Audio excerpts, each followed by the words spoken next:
Here's to whiskey kisses, the peaty taste of sin.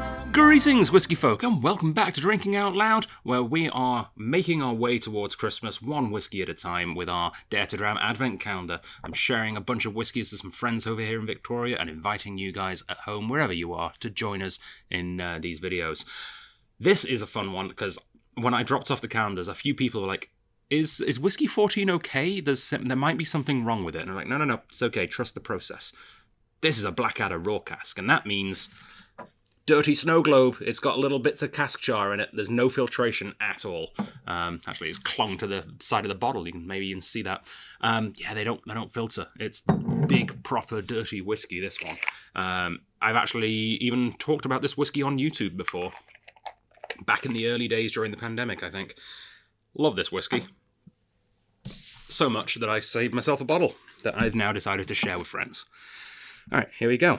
And apologies for the picture. This is the same picture on the card that I gave to everyone as well. I couldn't find a photo of this exact edition. This is an 8-year-old, not a 10-year-old, so please ignore the date on the photo there.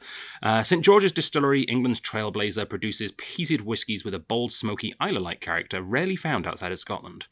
Blackadder, with its raw cask series, bottles these expressions unfiltered and unadulterated, preserving every trace of cask charm. Together, they offer a whiskey experience that's richly textured and unapologetically robust. This is from Norfolk, England, a single malt whiskey aged for 8 years, distilled on August 6th, 2009. No cask type stated, as far as I could see at least, but it's a single cask bottled on March 18th, March of 2018. 239 bottles released at 63.4% alcohol with no added colour and absolutely zero filtration of any kind. Well, I think maybe a sieve. This is very cool. I love that they're hand numbered as well. This is bottle 83 that I'm holding in my hand right now of 239. 61 ppm. That is 6 ppm more peated than Ardbeg, just for reference there. And it's no accident that this is very Islay-esque, because the person that set up the stills and sort of created the recipe for the English Whisky Company over at St. George's Distillery used to work at Lefroy. So he learned a thing or two about peated whiskey working at Lefroy, as you might imagine. Yeah. This is a bittersweet whiskey because it always reminds me of that time in 2019 where we were working with Blackadder and I was really optimistic about, whiskey in general. The club was getting to, like, really gelling together as a group of whiskey enthusiasts here in Victoria. I was working with a whole bunch of interesting importers, and I was working specifically with Blackadder through a friend of mine, Jay Wheelock.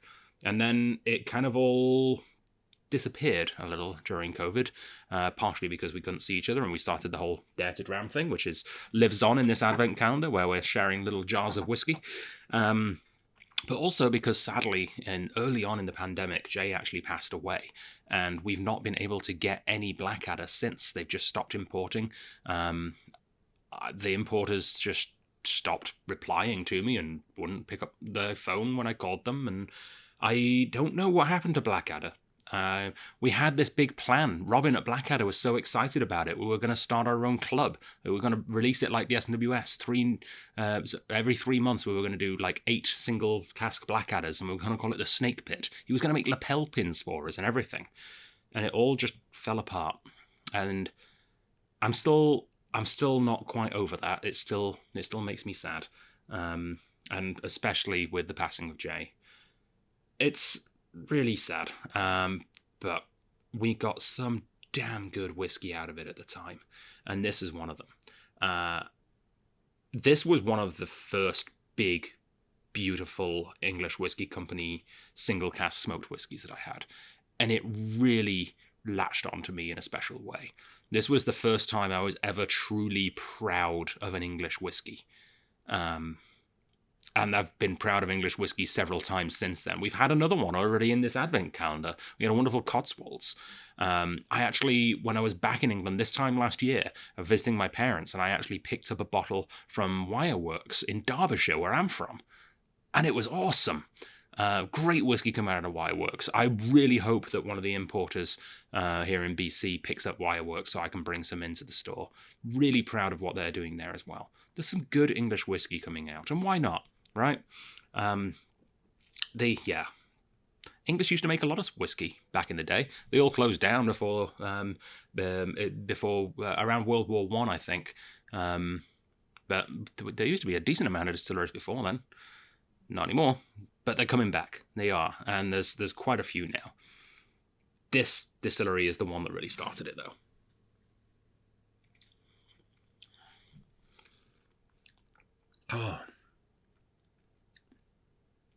Oh man.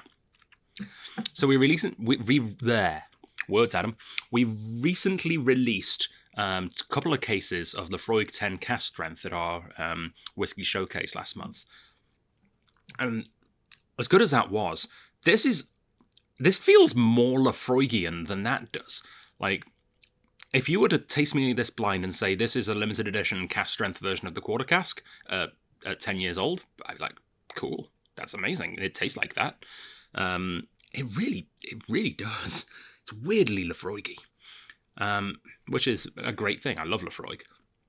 But it has this extra sort of, how do you describe it? So Lafroig has that lovely iodine sort of richness. It has that sort of balances off with a lot of oak character, especially in the quarter cask.